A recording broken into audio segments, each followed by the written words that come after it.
Okay, so for this class, we're going over the play Coriolanus, depending on how you say it. Another play by Shakespeare, of course. This one written about 10 years or so after Julius Caesar. So this play is a bit more complicated than the previous play.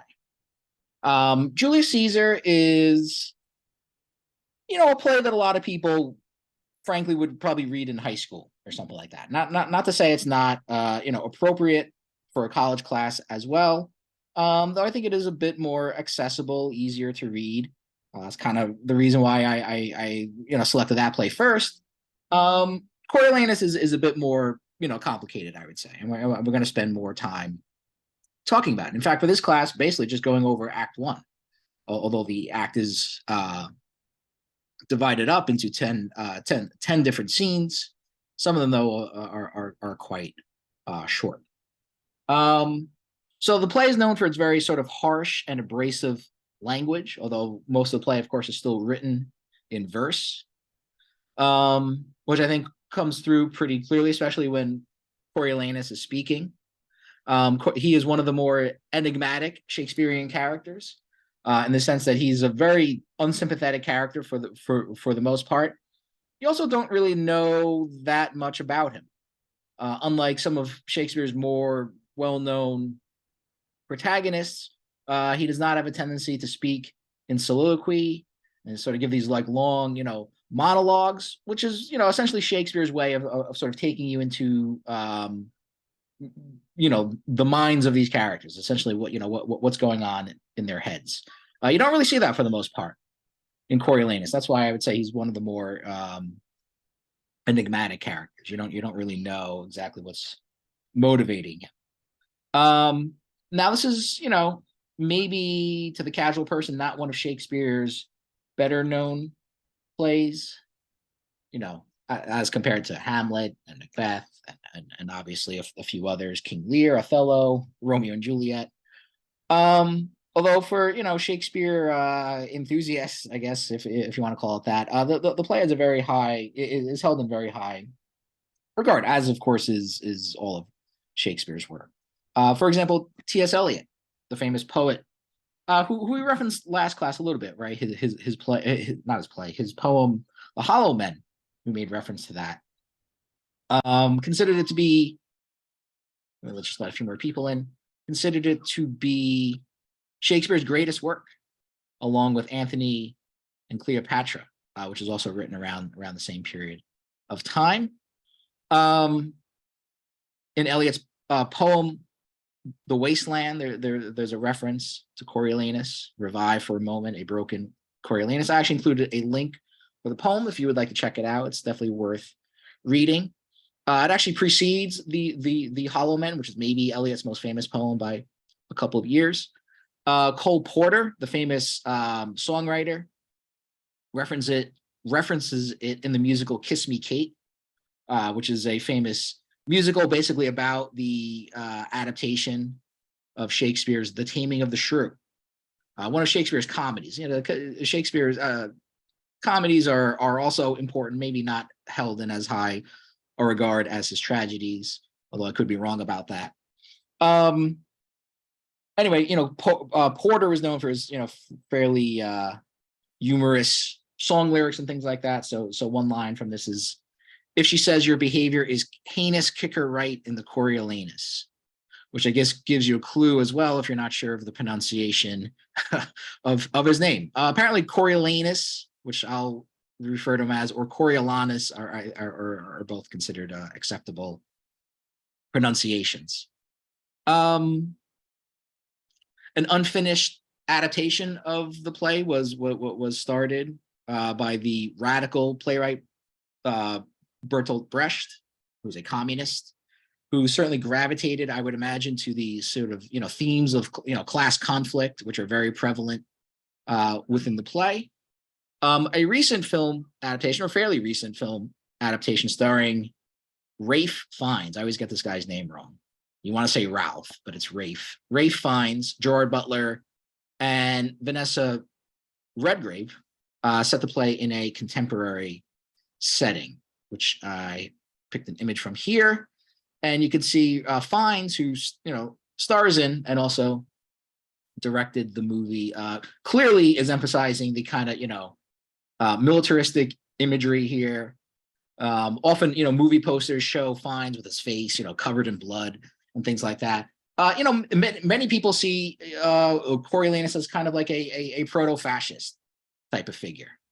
Although, interestingly enough, as I was reading a little bit about the background of the play was actually banned in France in the 1930s because it was being used by, fascists there. So some people, I guess, sort of take it a little bit, at face value, maybe.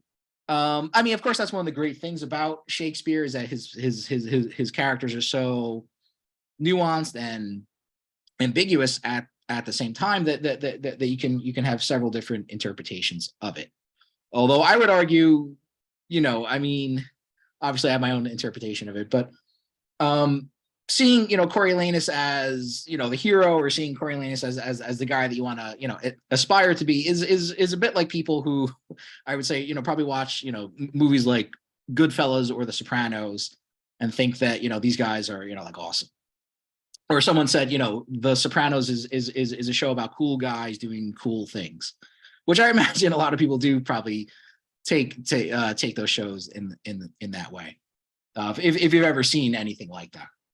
I used to go to the mall. You would sometimes see these, very like garish looking paintings of sort of like like mishmash of like characters from like The Godfather, Goodfellas, The Sopranos, all sort of mashed together, like they're all sitting in like at a Italian restaurant, smoking cigars or something like that. So some people take these things very literally, I guess you could say, or at face value. Probably people that idolize Tony Soprano probably don't read a lot of Shakespeare, but you could certainly see people sort of taking the character of Coriolanus and saying, oh yeah, this guy's awesome, he's badass or something like that, which admittedly, I mean, that's again part of Shakespeare's appeal, is that he does portray the character in a very compelling way. He's a very unsympathetic character in a lot of regards, but he is also, clearly a courageous fighter, one who's not, interested in material things or even or in material pleasures or even sexual pleasure, it seems like. Although I would argue that's probably, a means to criticize his character. But you can certainly see some people sort of being drawn to a character like this. And yeah, I would say you're saying in the movie versions, kind of Apocalypse Now vibe going here. Yeah, I would say that's true as well. Definitely looks like a slimmer Marlon Brando as what's his name, Colonel Kurtz in the movie. Play on Mr. Kurtz from Heart of Darkness. You also recommended, Jerome, the Patrick Stewart version of Macbeth, movie I have since purchased, but I've not had a chance to watch yet. It's a fairly long movie. I want to watch it all in one sitting. But that also seems to go for a similar sort of contemporary, military themed, setting for it.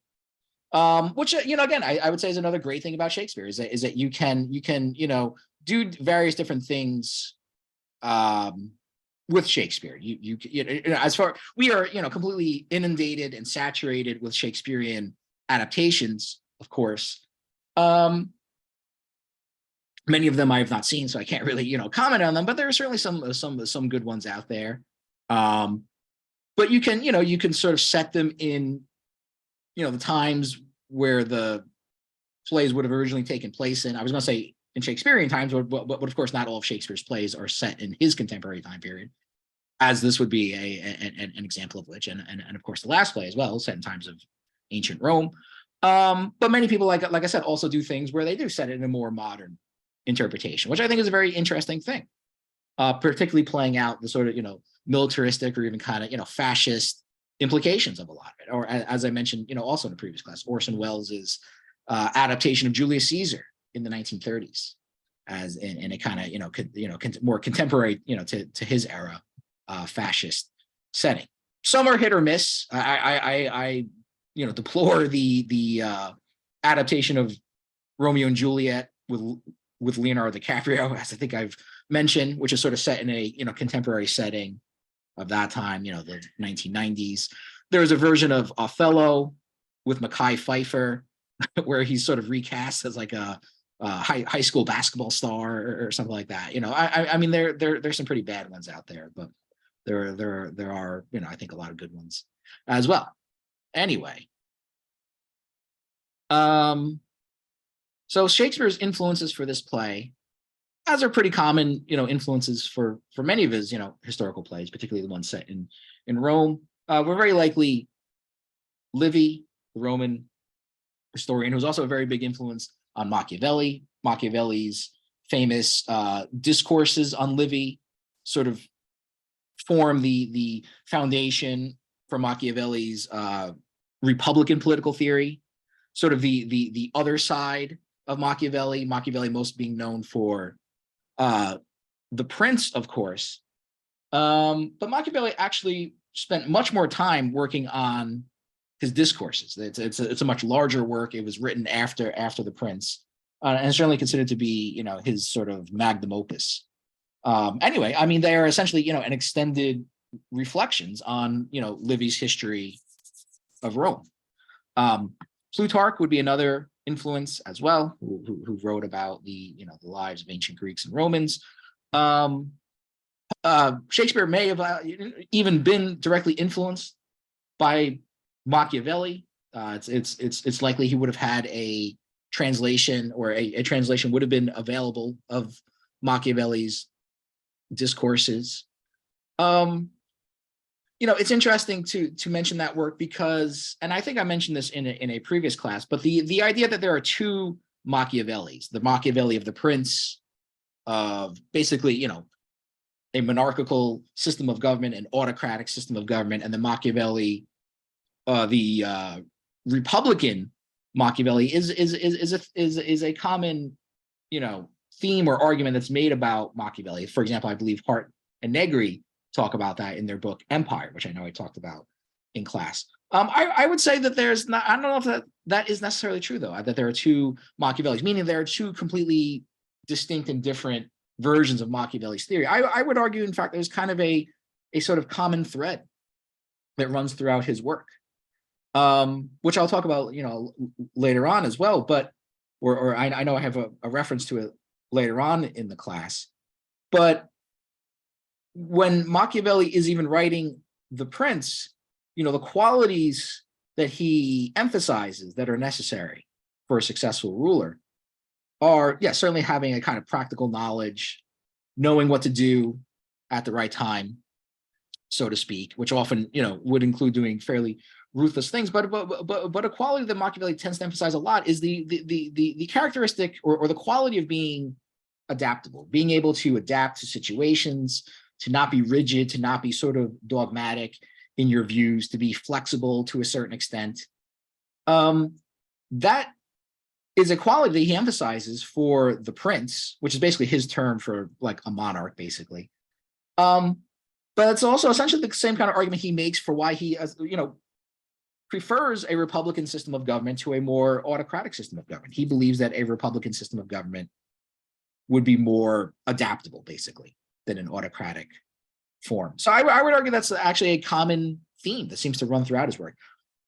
Also, I would add is that, since Machiavelli is essentially synonymous with ruthlessness and, things like that, is that, in Machiavelli's Republic, he's quite clear too that even a republican government would have to be quite ruthless, would have to engage in military conquest, and would have to, basically constantly be expanding. So I would argue those are definitely sort of common threads that seem to run throughout all of Machiavelli's writing. Anyway, and the famous belly speech from Act 1, Scene 1, which some people have referenced in their weekly assignments, comes from William Camden's Remains of a Greater Work Concerning Britain, which would have been published around this period of time as well. The theme of class conflict may have been inspired by the Midland Revolt of 1607 in England, where peasants protested the enclosure of the commons. Now this is a very key important idea as well. The enclosure of the commons. What that means basically is that they were, essentially dating back to the early feudal era and the system of manors that existed in England at this time. There were common lands that were sort of held, didn't have any specific ownership. Although I guess in theory all the land was owned by the crown, but in practice were basically held in common by the people, by the peasants basically who worked that land. Beginning around this period of time, and even maybe about a century or so earlier, there was a gradual but a gradual movement to sort of what we today I guess call privatize these lands and to set up these physical enclosures, literally building walls and hedges and things like that to sort of separate land held in common into basically, privatized parcels of land. And this was something that was, fiercely resisted by the peasants of that era. Again, I've mentioned in previous classes, there was a lot of course, political turmoil during Shakespeare's time, as I guess there is during every period of time. But, the famous, gunpowder plot where, Guy Fawkes apparently attempted to, blow up Parliament was just a couple of years prior to this, who was sort of, captured by, his, the name of Guy Fawkes, of course, it has a kind of significance today, thanks to the graphic novel V for Vendetta, and probably even more so to the movie version of it. Even though I know the writer Alan Moore, hates all the film adaptations of his works to the point of basically taking his name off the film, refusing to even be credited by the films. But that has certainly, popularized the Guy Fawkes mask.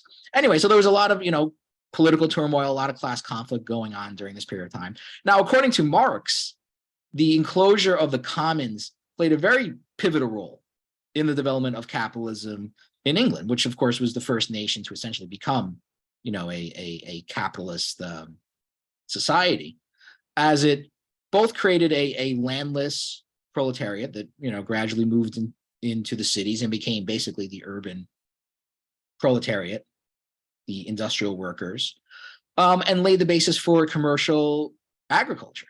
Instead of agriculture for subsistence, for, essentially self-sufficient needs, basically to, sell produce on the market for a profit, both of which, Marx would argue played very important roles. Essentially is what, allowed for the genesis of capitalism within England. The enclosure of the commons transformed, the use of the land, as I said, and it basically resulted in many people being thrown off the land. When they could no longer farm the land or pay for, rents and things like that, they were, essentially evicted from the land and had very little choice but to sort of, gradually, move into the cities where they basically formed the basis of the proletariat there. So these are very, pivotal moments in history, of course. One whose significance I think should be understood. Now, the setting of the play is much earlier than the setting for Julius Caesar, right? The setting of Julius Caesar, of course, is the very, end days, basically, of the Roman Republic and its transition into empire, which is only kind of, I guess, foreshadowed within the play. Interestingly enough, Antony and Cleopatra, which, as I said, Eliot also considered to be among Shakespeare's greatest works. By the way, I forgot to mention, but generally speaking, Hamlet, of course, is considered to be the greatest of all of Shakespeare's works. So the fact that Eliot would pick Coriolanus and Antony and Cleopatra, though I think especially Coriolanus, I think shows us a different opinion that somewhat goes against the conventional wisdom, so to speak. Anyway, though, Antony and Cleopatra could be somewhat considered to be almost like a sequel to Julius Caesar, as it, of course, involves a lot of the same characters like Antony. Octavius is also in it. But, of course, the play introduces Cleopatra, who, of course, is another famous Shakespearean character, one of his, more famous, feminine characters in the play. Anyway, so that takes place at the end of the Republic, the genesis of the empire. Coriolanus takes place after the end of the Roman kingdom, the era where Rome was ruled by kings, and the very genesis of the Republic. So we're going back, several hundred years, in fact, in history, about 400 years, in fact. It takes place just after the so-called Tarquin kings. I'm going to have to make the camera, try to fit the camera a little bit better here. So I'm going to do this so I can read this better. But anyway, it takes place just after the Tarquin kings have been expelled from Rome in 509 BCE. Rome had 7 legendary kings beginning in 753 BCE with Romulus, the first king, lasting until Licinius Tarquinius Superbus, or actually I believe his name is supposed to be called Superbus, but it's very tempting to want to call him Superbus. Kings were here's an interesting thing. Kings were elected by the people in what is known as the Curiate Assembly. So Rome had a system of elective monarchy. I'll go back and forth, toggling the camera on and off, just when I have to read something. So I think it's a very curious institution. In fact, the idea of an elective monarchy, where the king is essentially elected. Now, it's in an interesting twist on this. Now, for the English had this apparently, prior to the Norman invasion as well in 1066. Now, in the Roman system, once elected, the kings basically had absolute power, which kind of maybe comes closest to the political philosophy, the closest sort of, practical example of the political philosophy of Thomas Hobbes, who sort of, introduced the idea of a social contract, who would have been, just a few decades or so after Shakespeare, by the way, is often considered to be a late Renaissance thinker. But Hobbes's idea is, is essentially that the power of the sovereign, is contingent on the the consent of the governed. The people essentially consent to political authority.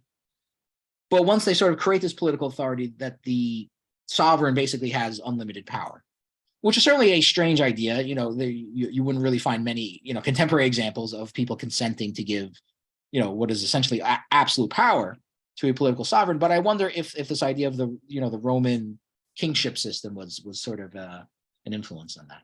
Yeah, Jerome. I find it interesting because to me it seems to reflect, I would argue, the presidential tradition of democracies.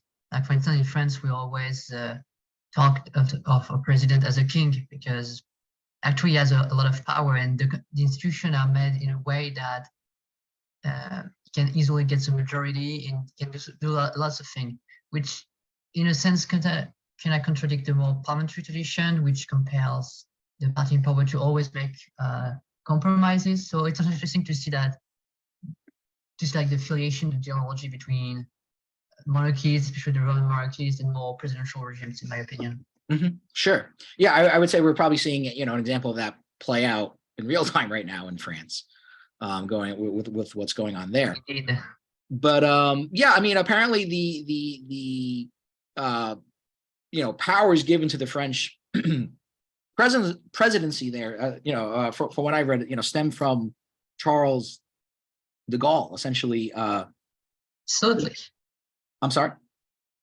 Absolutely. Yeah, he had. Basically, interestingly enough, so one of his big inspiration was Charles Maurras. Charles Maurras was a royalist, fascist, anti-Semitic guy, but he has the idea of basically a non-royal king. He didn't want it like a king, like other monarchies wanted the return of the old families. He wanted a king as some sort of person who would be an arbiter, somebody who would rule over the country and go beyond the inner contradiction of the country. And Charles de Gaulle, he basically took this idea and put it into a democracy.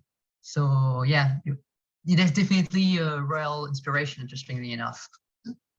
Yeah, sure. And like I said, we're certainly seeing that play out right now. In fact, I want to reference that a little bit later on in the class as well. But anyway, so this is a very interesting system.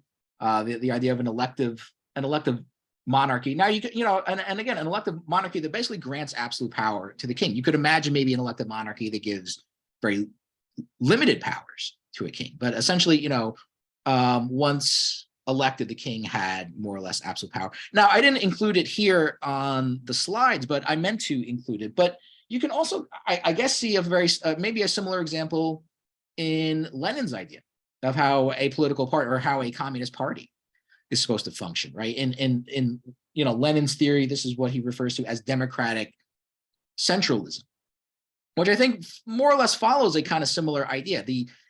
In theory, at least, there's supposed to be a democracy at the lower levels in who the proletariat, elect to be the higher ups within the party, who they sort of delegate power to. Lenin's idea of the revolutionary vanguard or the Politburo or whatever you want to call it.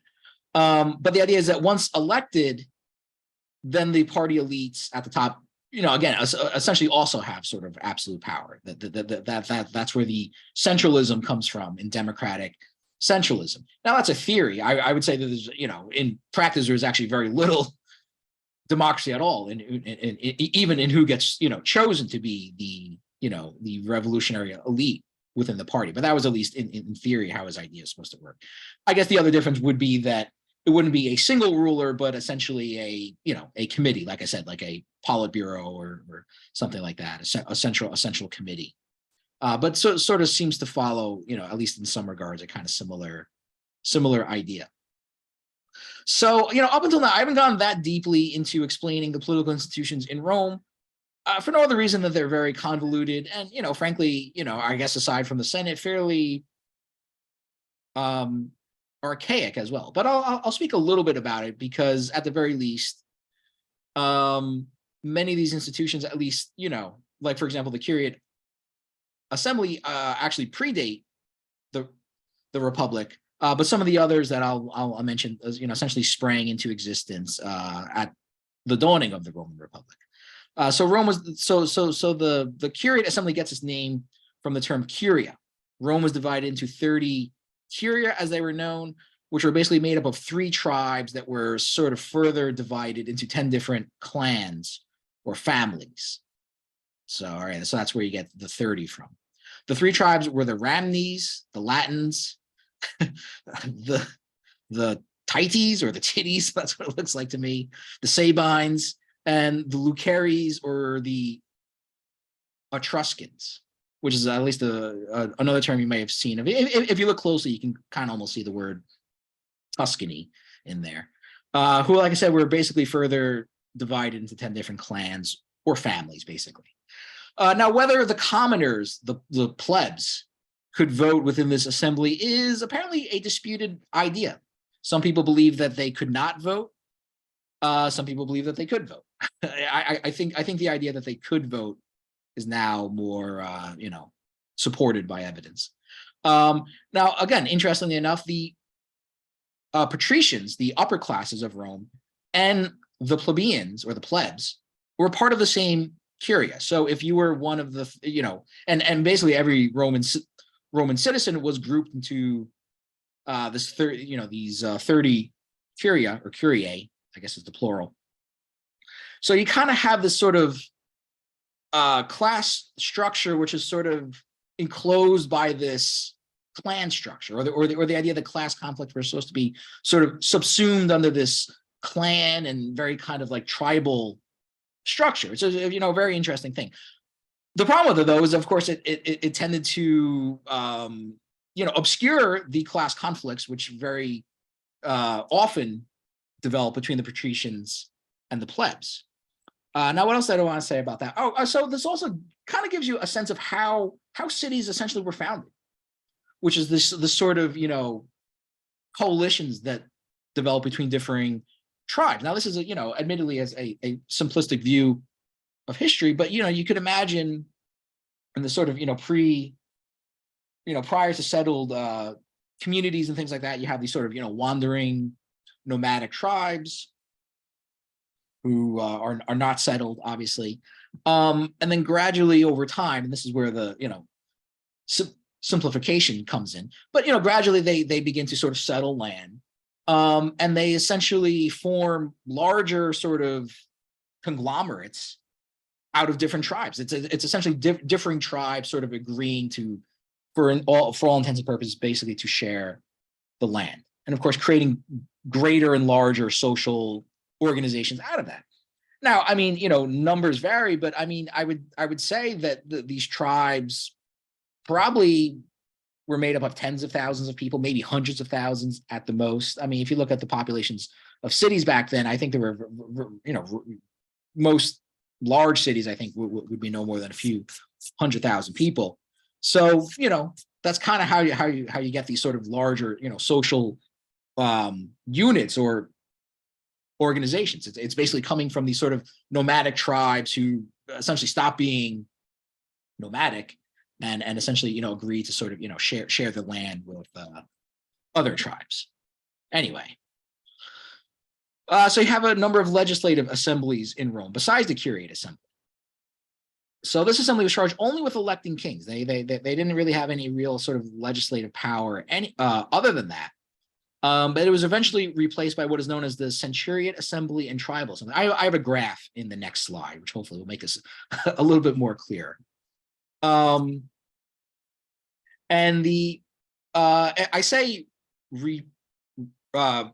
replaced by, but the Curiate Assembly was never formally abolished either. It kind of continues to hang around, even though it didn't really even seem to have any clear function anymore.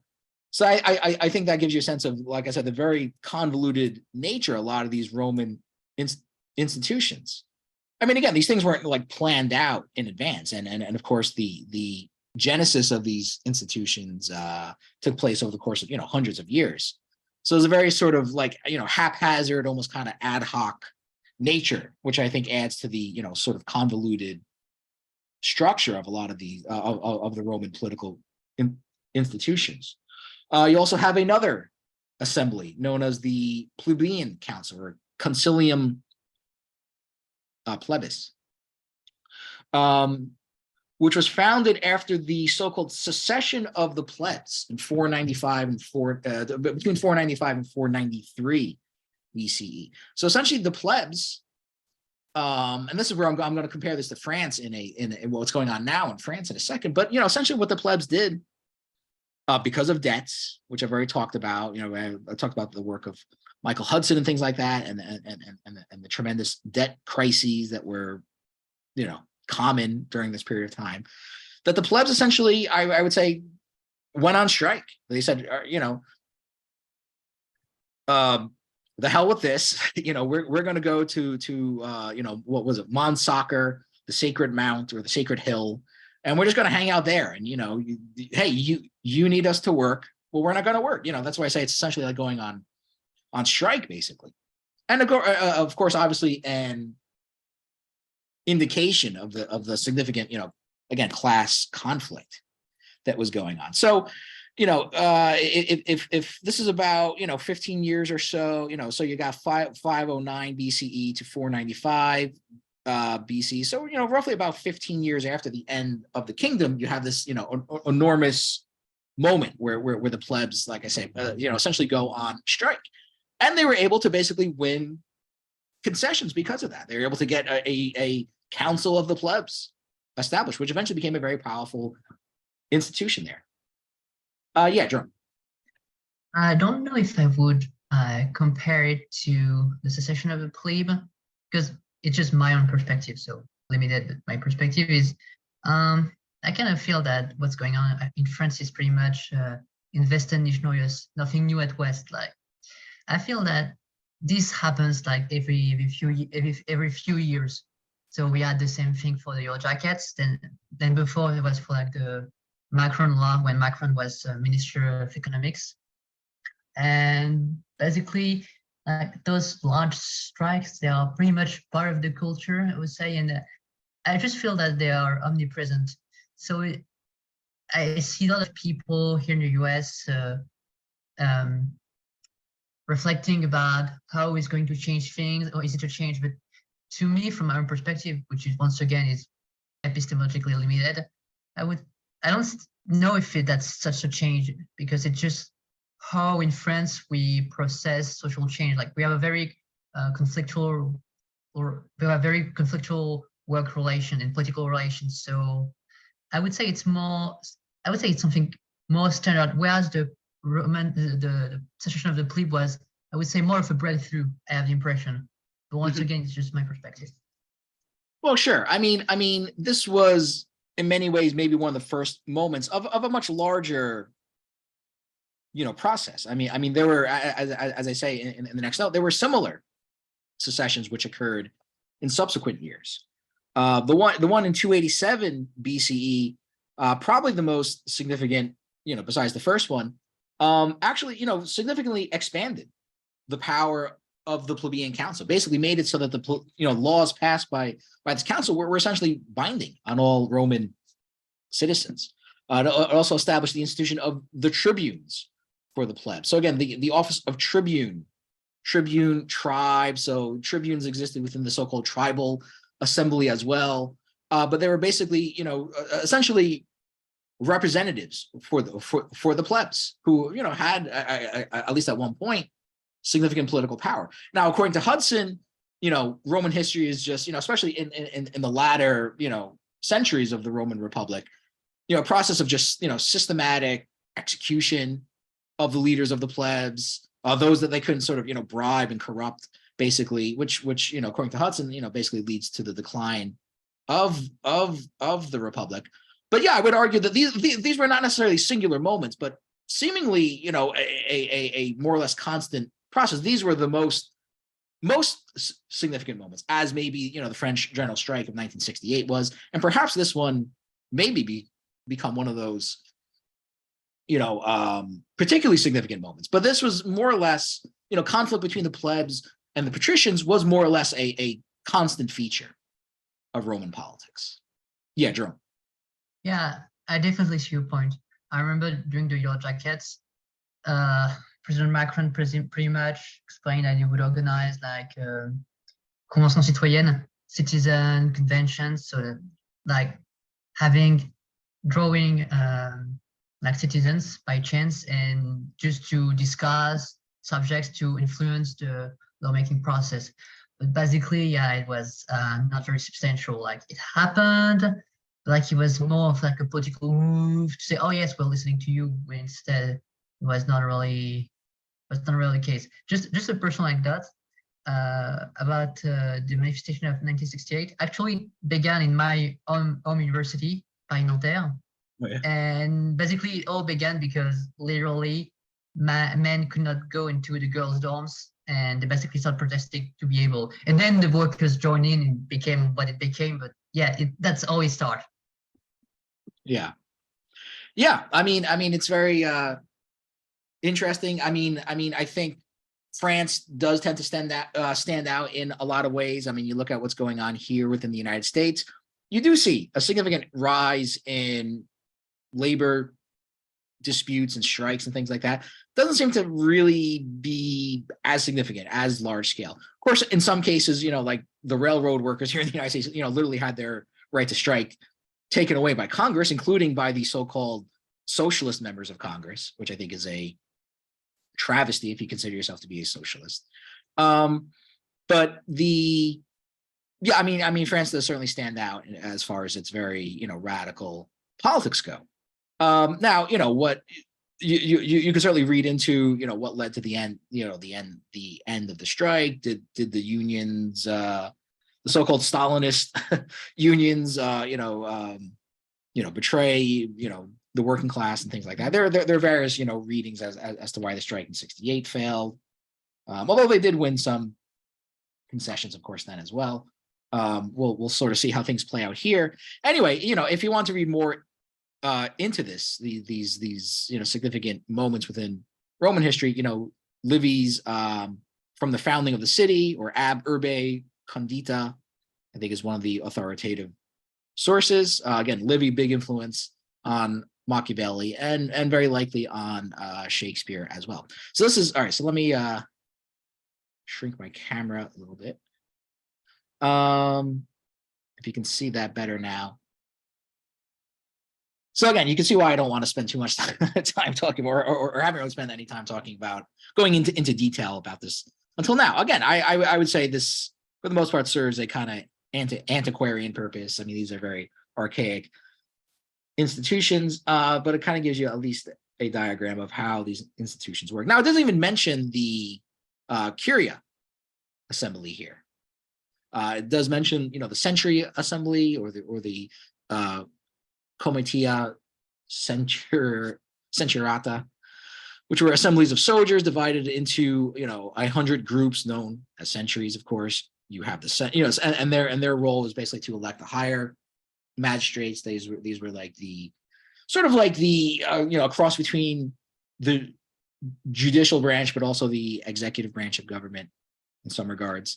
You have the Senate. You have the tribal assembly, or the Comitia Tributa, which was a little more democratic. The Centuriate Assembly was more aristocratic, and then you have the plebeian council as well. And the arrows kind of give you a sense of like the sort of the back and forth between the legislative and judicial branch, the legislative and executive branches of government. Can't be much worse than the organizational chart of the USSR. No, probably not. And at the very least, again, you can at least excuse the Romans and these institutions sort of, developed in a kind of almost a haphazard way over the course of hundreds of centuries, whereas the USR can't claim that. This is a artistic rendering of the Mons Sacer sacred hill where the plebeians went. Now, what's interesting about that is that this is a painting, of course, not an actual photograph. But what's interesting about this is that there was not just a refusal to do work, but actual like a physical separation. Like the plebs actually left Rome, like they actually left the city and went onto this hill, in the fairly nearby countryside. But unlike so I think the very next slide, of course, yes, is the scene of France. So you have sort of a different thing here where the workers refuse to work, but of course they don't, physically leave the city. And this is just one example, of course. You can see the CGT signs, which is the major French trade union there. Similar protests are playing out, many other French cities right now. This is a somewhat, what would you call it? Domesticated photograph. I mean, you can certainly see much more, scenes of conflict between, police and protesters going on right now. Now, without going into all the details about it, what is interesting about this, of course, though, is that the main issue here is that the French workers are protesting Macron, the French president, raising the retirement age to 64, and going about it in an extremely undemocratic way, simply opposing, essentially using a loophole within the French Constitution to do so without even a parliamentary vote. Yeah, Jerome. Well, I wouldn't call it a loophole. It was meant to work that way. Article well, yes. 49.3 of the Constitution is basically they can pass any bill they want, but if they do, they basically expose themselves to a vote of no confidence. That's how it works. So it's not a loophole by per se. It's like it was meant. It really is like it's Charles de Gaulle's vision of giving all the tools to the executive to basically carry out their politics. I mean, at least that's my perspective. That's true. Yeah, I mean that was probably an intentional thing, again, stemming from Charles de Gaulle, who was a fairly authoritarian ruler of France after World War II. So yeah, you're probably right to say that was an intentional thing. It was, I guess, considered to be an obscure part of the Constitution, something was not, I guess, commonly known about, or something. I guess caught at least some people sort of off guard when it was invoked. But anyway, I mean, it is good, going about in an extremely undemocratic fashion. That probably is the intention of the French Constitution. It does, give too much power to the president there. The other thing that, of course, I think stands out about this is that the retirement age of 64 has brought basically, the French economy to a standstill in many regards. And it's interesting that people are protesting so hard there when, and so far I haven't really heard anyone, at least in the mainstream media, make this point yet. But people do realize, right, the a retirement age of 64 is still actually lower than the retirement age in the United States. And of course, they're protesting it. The current retirement age, I believe, is 62, and even that was raised by Sarkozy, former French president, several years ago. Yeah, Drum. Well, I think that's interesting. Yes, indeed, the retirement age is, well, in general, in average, higher in many countries. And here, like in France, it's like such a difficult question when somebody, like, we have an expression for this, which is bouton rouge de l'explosion sociale, the red button of social explosion. That's how we call changing the retirement age. And what's interesting is that in France, as I said, we have such a conflictual conception of politics and work relations. And it's interesting to see that we protest so much that it does not seem effective anymore, because we are used to that. So there's kind of a question of, is it useful to protest? Does it bring anything? Or does it antagonize the rest of the population? And there is, I think, really a debate in French society about the culture of strikes. I don't say it's a good or bad thing. It's just, I think there is a debate about, is it efficient? Should it be done?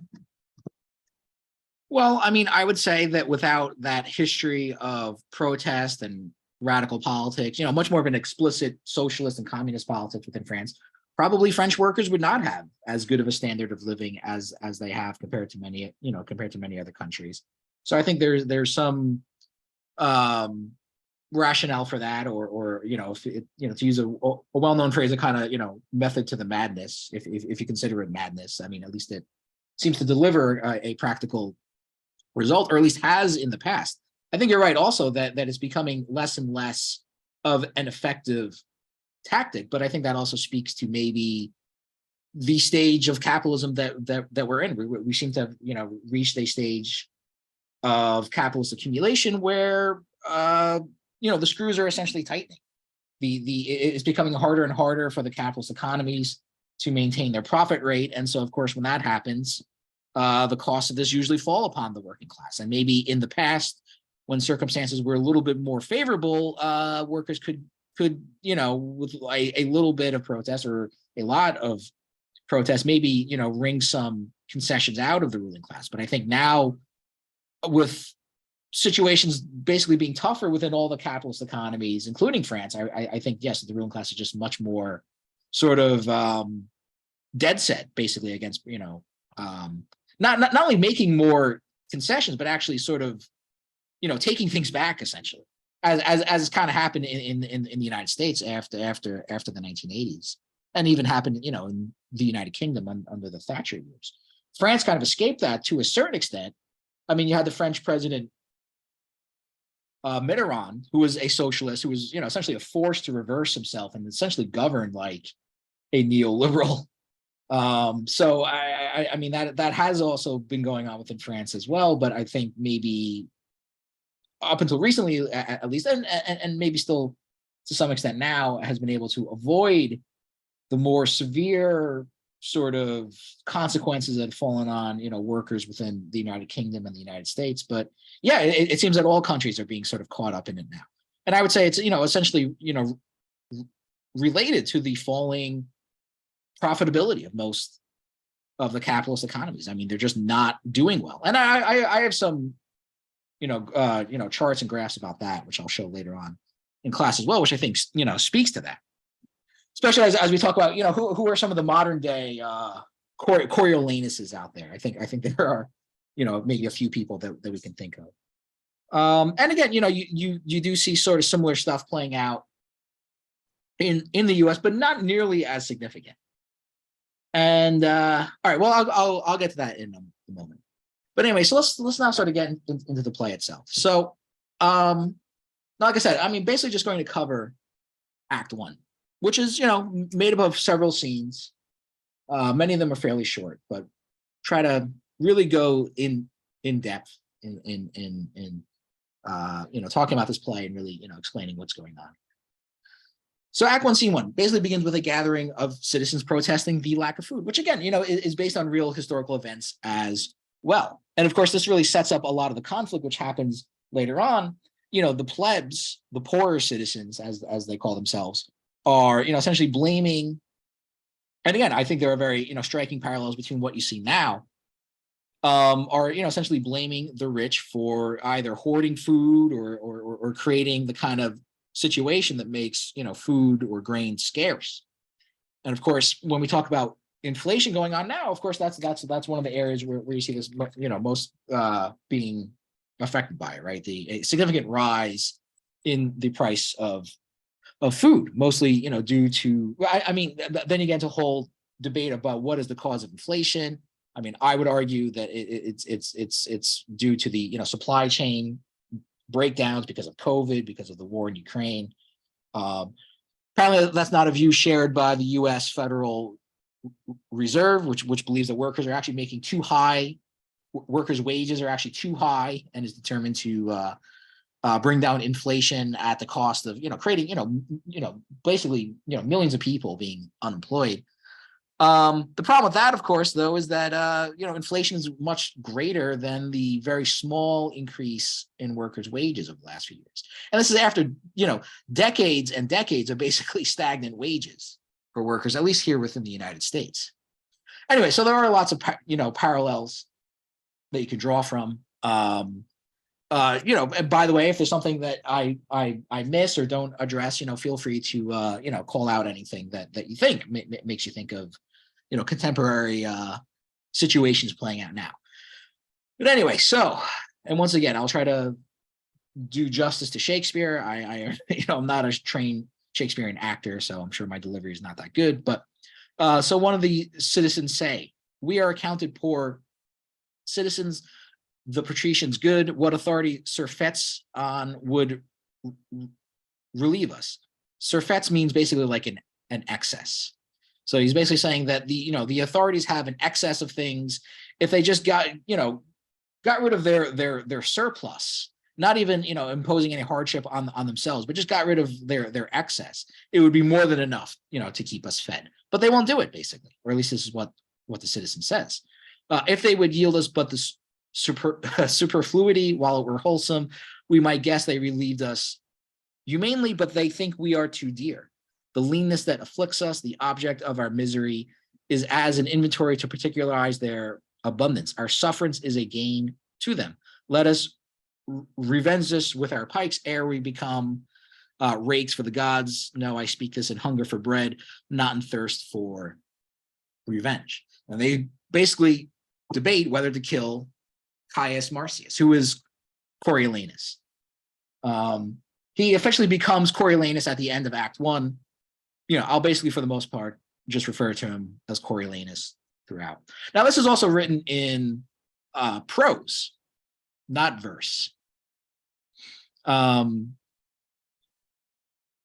Which, of course, is usually, the language spoken by the commoners, as I've mentioned before. Anyway, so I wrote mommy issues here. Now they're basically, and this, of course, comes into play more later on. But as you start to delve into Coriolanus's relationship with his mother, Volumina, and this is one of the citizens critiquing him. He says, "I say unto you, what he hath done famously, he did it to that end. Though soft-conscious men can be content to say it was for his country, he did it to please his mother and to be partly proud, which he is, even to the altitude of his virtue." So they're basically saying, and it's interesting that they would know this about him even, but they're basically saying that, like, what he does to make mommy happy. Basically, he's doing it to please his mother. He doesn't care about anything else. Certainly doesn't care about the people. And when you meet his mother in scene 3, you see that they're not wrong. Although I would wonder how they would actually know this about. I guess rumors and gossip, spread pretty freely even back then as well. Okay. So in comes Menenius, who later on becomes a consul of Rome. And of course, he's here. He represents the patrician class. He's here basically to sort of quell the rioting, quell the protests. And this is where he delivers the, or maybe it's in the next part, but where he delivers the so-called famous belly speech, which I'll get into in a moment. But again, as he said, he's basically here to say, no, don't blame us. It's not our fault. Again, this would be, not all that different than a modern day, ruling class, one percenter, whatever you want to call it, saying, look, yeah, we know things are tough for you, but don't blame us.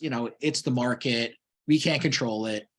And those are the kind of arguments that are always used, even of course, what's going on now with the Federal Reserve, essentially trying to create unemployment. They always say, yes, these are tough choices that have to be made. But they have to be made. It's like a medicine that has bad side effects, but you need to take it to get better. Now, of course, when this is being said, of course, what happens though? It's always these representatives of the upper class always saying that to the lower classes, and it's always the lower classes that have to pay the cost. They're not suffering. The patricians are not suffering, but it's the plebs, of course. Yeah, Jerome. I find it interesting because this metaphor appears in many places, even in the Bible. I remember when I was translating this text in Latin class in high school, I was like, yeah, but that's also in the Bible. So interesting to see that this is a very common metaphor. Sure, yeah, and I mean, it does really give you a sense for when people talk about, oh, there's no such thing as nature, and that people from historical eras can't be compared to each other. I mean, there's something to be said for that, certainly. But I mean, it is interesting to see how perennial a lot of these conflicts are. How often, even you're going back thousands of years in human history, you do see how often many of the same conflicts play out. And of course, class conflict within Rome was something that was certainly well known. I mean, certainly played a big influence on Marx, played a big influence on the American founders, where people on probably almost as different sides as the political spectrum as you can be. Of course, there are many different interpretations that come from that for how you should deal with these issues. Or as I've already said, with Aristotle, you see it as well. I mean, I would go so far as to say that Aristotle's concepts of democracy and oligarchy are essentially very similar to what Marx would call the bourgeoisie and the proletariat. I mean, they almost function in a very similar way. Not exactly the same, of course, but certainly there's a similarity there. Anyway, so here he is to basically tell the people, don't blame us. It's not our fault. I tell you, friends, most charitable care have the patricians of you. And of course, notice that he's speaking in verse as well. For your wants, your suffering in this earth, you may as well strike at the heaven with your staves as lift them against the Roman state, whose course will on the way it takes, cracking 10,000 curbs of more strong link asunder than can ever appear in your impediment. For the dearth, the gods, not the patricians, make it, and your knees to them, not arms, must help. So he's basically saying, blame the gods, which is basically saying, like I said, blame nature, or in modern day terms, oh, it's the market. This is just the way the market works. We can't control it. We just have to, abide by it, basically. Alack, you are transported by calamity. This thither where more attends you, and you slander the helms o' the state, where care for you like fathers, when you curse them as enemies.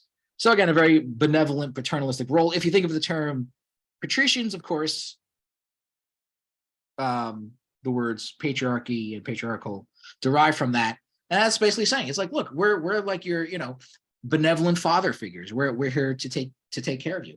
And of course, again, this was institutionalized within Rome. When you go back to these, 30 curia, for example, the patricians and the plebeians were sort of linked together within these, 30 families, basically. And the role, of course, of the patricians was to sort of act as like the senior members of this unit, of these 30 different units. And again, I would say in theory, that's, supposed to be how it's meant to work, where again, the patricians act like sort of like father figures sort of guide the plebs along. But of course, like in any other society, of course, you see, the patricians basically, favoring themselves and thinking of themselves. And, again, when costs have to be made, the costs don't fall upon the patricians, they fall upon the plebs. They're not buying it. The plebs, that is, of course, right? Overall lack of accountability. The people on top who make these decisions are, often insulated from the consequences of these things. And again, it does sound very, paternalistic in the most, negative sense of the term, I would say, to be, like lecturing people in this way, saying, well, listen, it's, tough. We just have to deal with it. But of course, we, never really means, the upper class themselves. They say, that, but there really is no shared sacrifice. All the sacrifices basically fall on the plebs or on the working class. But anyway, they're not buying it. So they say, care for us, true indeed. They ne'er cared for us yet. Suffer us to famish, and their storehouses crammed with grain, make edicts for usury to support usurers, repeal daily any wholesome act established against the rich, and provide more piercing statutes daily to chain up and restrain the poor.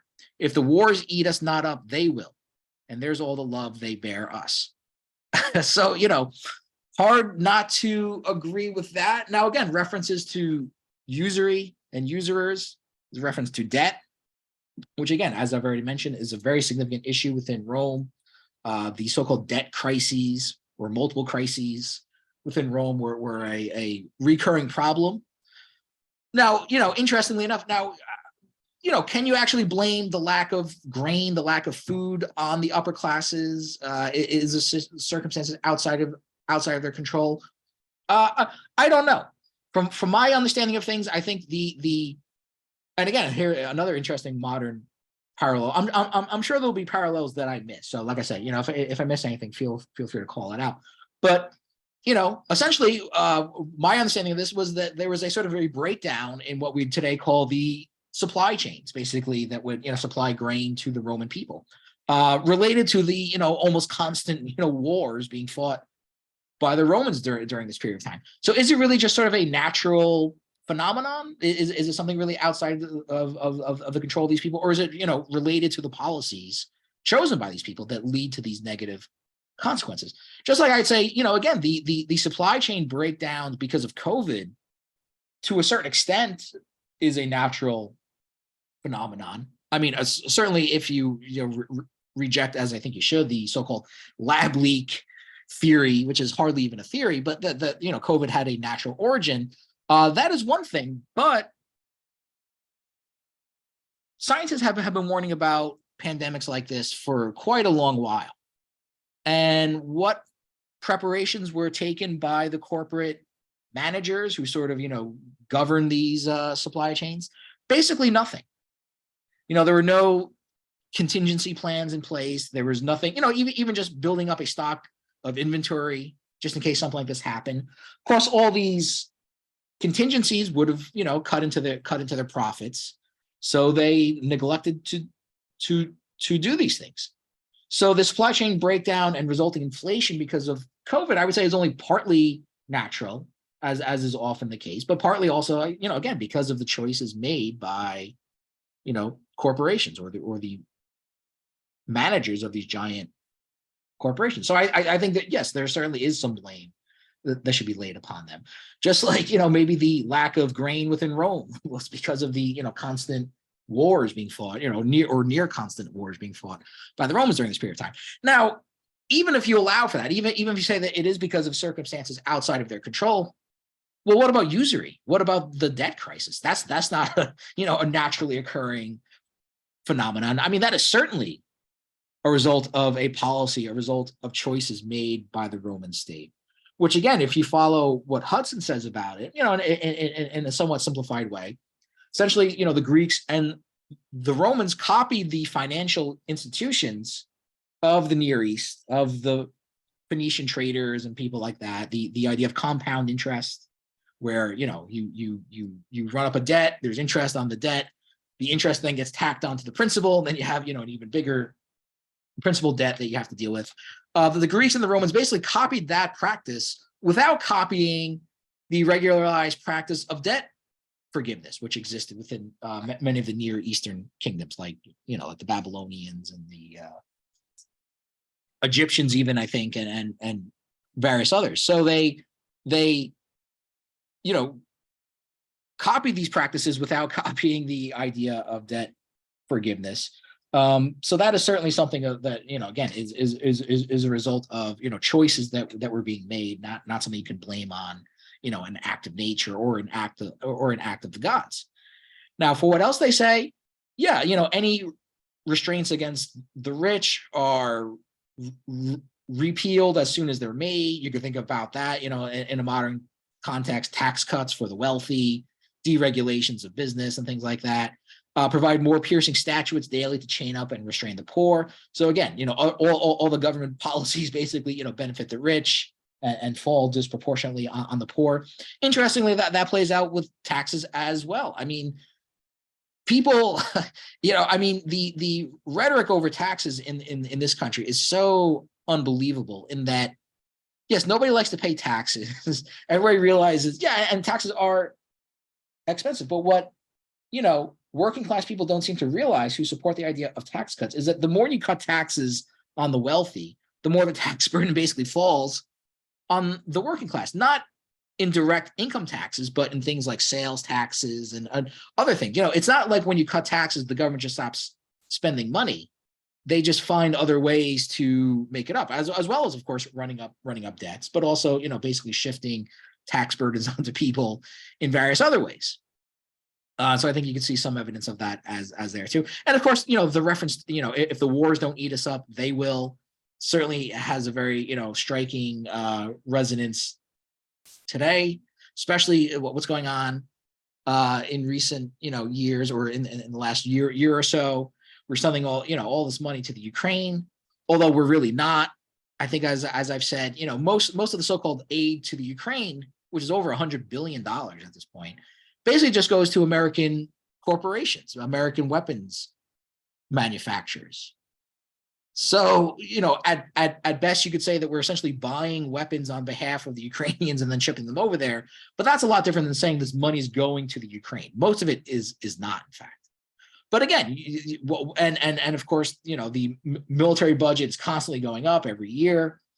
So you always hear about stuff like this going on. But then when it comes time to fund schools or build infrastructure, maybe so you don't have trains, going off the rails every other week and things like that, you're always being told that there's no money for it. So, to use a well-known cliche, the more things change, the more they stay the same.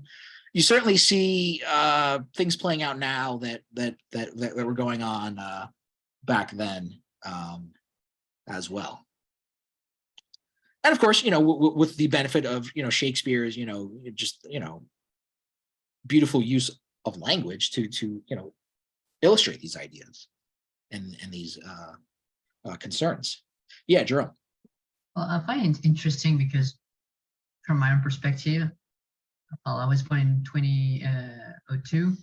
Well, I always lived in a world where debt was there, and my country has been indebted for 100% of GDP for years and years. To me, it's a normal situation, and I guess that's a different relationship to debt and to taxes than my parents. So when people, more conservative people, are saying to me that if we spend more on social welfare, it's going to rise debt, I'm like, yeah, but where there's no way we're paying that debt from the beginning. So they're trying to help people, Yeah. So I guess that's very a generational thing.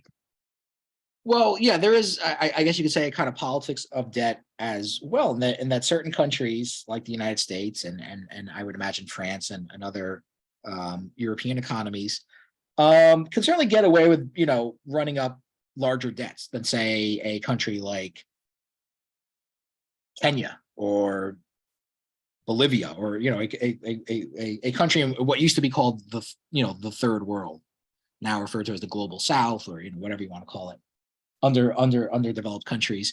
Countries there, simply do not have that kind of leverage to basically run up large amounts of debts. If they try to, then you have an institution like the IMF come in and basically say, well, no, look, you gotta, restructure your economy. You have to, do these things, which of course usually these programs usually entail cutting taxes on the, basically doing what I just said, cutting taxes on the wealthy, shifting more of the tax burden on the working class, using very euphemistic terms, deregulate the labor market, cut back on public sector employment and things like this. So, like I said, certain countries, to an extent, can get away with running up large amounts of debt.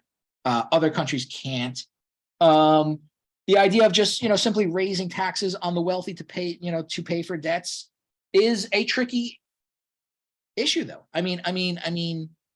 Some Marxist economists would point out that, well, governments really can't do that because of the extreme fragility and volatility of the capitalist system, that when you do that, you actually do create an economic crisis.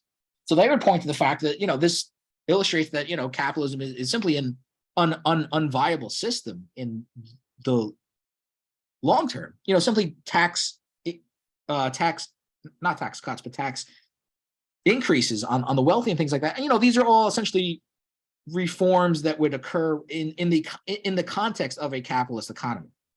And I think it's a very real question that should be made. Can you really make any of these reforms, in the context of a capitalist system? In the past, you may have been able to a certain extent, but that actually did, basically did create economic crises in the 1970s. And basically since then, the emphasis has been to, again, cut taxes, to decrease social spending for the most part, which doesn't seem to be, any better of a solution, of course, obviously. But I think it's a very, real point and a real argument that needs to be made. To what extent can you actually make reforms within the capitalist system? And I think there's a good argument to be made that you in fact can't. Not that it should be make people feel hopeless, but I think it illustrates the fact why you need to really point or thinks long and hard about is there a real alternative to capitalism that exists out there. Anyway, so this is where we get to the famous belly speech. So we're back to Menenius again. He says, there was a time when all the body's members rebelled against the belly, thus accused it, that only like a gulf it did remain in the midst of the body, idle and unactive, still cupboarding the viand, never bearing, like labor with the rest, where the other instruments did see and hear, devise, instruct, walk, feel, and mutually participate, did minister unto the appetite and affection common of the whole body. The belly answered. And I don't have everything here. I'll only take little excerpts of the text here and there. But basically what he's saying is that you blame, essentially the patricians are like the belly, basically. And they're saying, look, you blame us for what's going on. You think we're basically hoarding all the food and stuff like that. But no, what happens is that there's a slower process of metabolism where we're consuming it, but it gradually, disseminates to others. Someone, very cleverly referred to this as basically an argument for trickle down economics. And I think that's correct, actually. That I think that is a good way of looking at it. Flaws and all. It's, the trickle down economics is an extremely flawed idea, to say the least, of understanding how the economy is supposed to work. But I would say that is a very apt comparison between that and what is being talked about here. That essentially it's a bullshit, explanation, basically. Anyway, so now we actually have Marcius or Coriolanus enter into the picture. And right away, you can see nothing but contempt for the plebs. He is just completely filled with disgust, basically, for the commoners and for everything that they represent.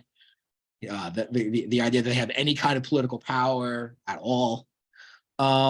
And that, is certainly evident throughout the entire play. So he criticizes their lack of military valor, their fickleness, their sort of, lack of consistency. They kind of go back and forth. And I think that's something, to be said as well. I mean, it's very easy for me to launch into these diatribes, but I mean, Shakespeare does not necessarily portray the plebs very well either. I mean, they do seem to be fairly fickle and even fairly cowardly as well, right? When later on in the play, when Coriolanus is almost single-handedly trying to enter the city of Corioli or Corioli, I guess. He based the plebs basically chicken out. They run away essentially while he's trying to enter into the city, and of course he calls them out for that. He's proud to be hated by them. He knows that they hate them, and he loves it. He says, "Who deserves greatness deserves your hate." Meaning, basically, we're saying is that any great person can and should be hated by people like you. You don't understand greatness. He's saying you don't understand what goes into being a great person. I think there's more than a suggestion of envy there. He's essentially saying that they envy his greatness, basically. I'm sure everyone likes to hear people say that about them. He would not hesitate to kill them all. He says, would the nobility lay aside their ruth and let me use my sword, I'd make a quarry with thousands of these quartered slaves as high as I could pick my lance. In other words, just literally like piling up the bodies. I mean, would thrill him basically to just basically have his way with these people and just slaughter them basically. Wholesale, is incensed at the concessions made to the plebs, including, again, these new institutions are being created, a plebeian council, tribunes for the plebs to basically, again, represent the plebs. He mentions Lucius Junius Brutus, who is considered to be the founder of the Roman Republic, and actually an ancestor of Marcus Junius Brutus, who of course we know from Julius Caesar. And I think that's an interesting thing that I kind of passed over on. So, Brutus and Julius Caesar, it's interesting that he is a descendant of the founder of the Roman Republic. Almost like, it would almost fall to somebody like him to basically save the Republic from its, supposed end at the hands of Caesar, which, it did essentially end. And of course, he fails to stop the end of the Republic, which you could also argue maybe not singularly should be laid at the feet of Caesar, but certainly again probably due to larger circumstances, the extreme polarization of wealth within Rome and things like that. By this point, the power of the plebs, by the end days of the Republic, the power of the plebs had essentially been broken, and their representatives, assassinated or bribed off, and with that, there was basically little restraint, basically, for the Roman oligarchs, the upper class, to basically consolidate their power. So probably nothing could have been done at that point, essentially to save the Republic at that point. But it is interesting that it basically falls. The sort of last defender of the Republic, in many ways, is a descendant of the founder of the Republic. It is then announced that the Volsci are in revolt or have taken up arms, which is an interesting. I don't know if they specifically say actually that if they are in revolt, because that they are somewhat independent group at this point in time, but the implication is made that they are being the aggressors, that they are sort of taking up arms against the Romans. They are launching essentially an aggressive war against the Romans. It is mentioned that Coriolanus does respect the Volsci commander, Tullus Aphidius, Aphidius. I think that's how you say it. And you see that a few times other. The only people that Coriolanus seems to respect at all are basically other people he considers to be equal to himself, other military leaders, basically. The commoners, of course, he has nothing but contempt.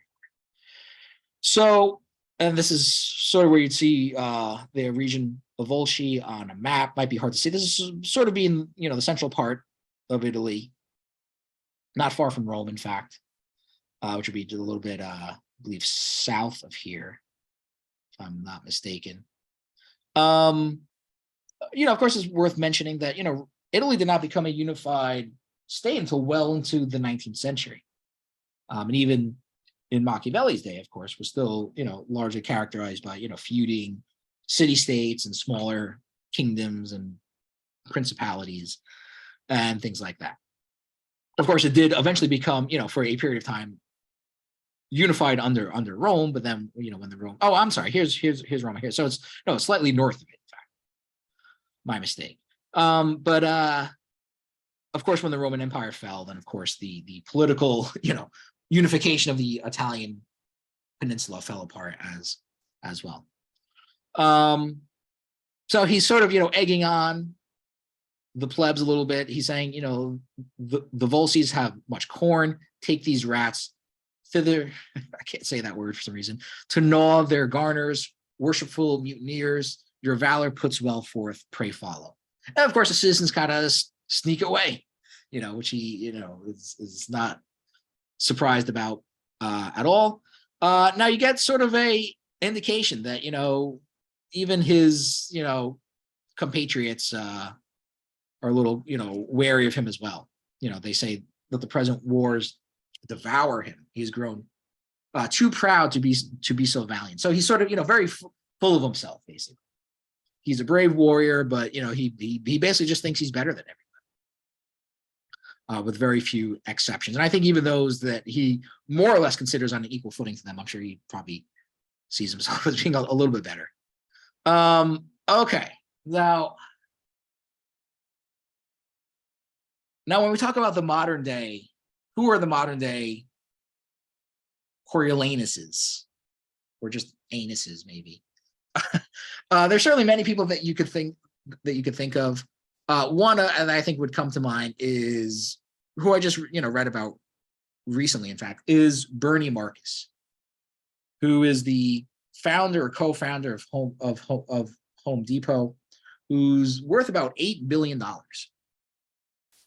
And he said in an interview just recently, just a couple months ago, in an interview with the Financial Times, is complaining about the lack of work ethic on American workers, which he blames on socialism, of course, because we all know America is a socialist country, and he refers to this as an attitude of just give it to me, send me money. I don't want to work. I'm too lazy. I'm too fat. I'm too stupid.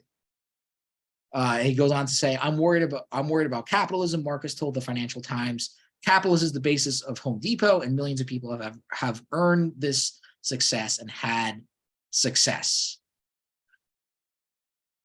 Now, it's interesting that he says this. People don't want to work, yet we hear from the Federal Reserve that too many people are working almost. That, again, another somewhat euphemistic term that they use, that the labor markets are too tight. Meaning there's too many people working. There's not enough unemployed people. And the theory goes is that, if you have too many people employed and a worker asks his employer for a raise, it's not so easy for the employer to just say, well, no, and I'll just fire you and hire somebody else. When there's not a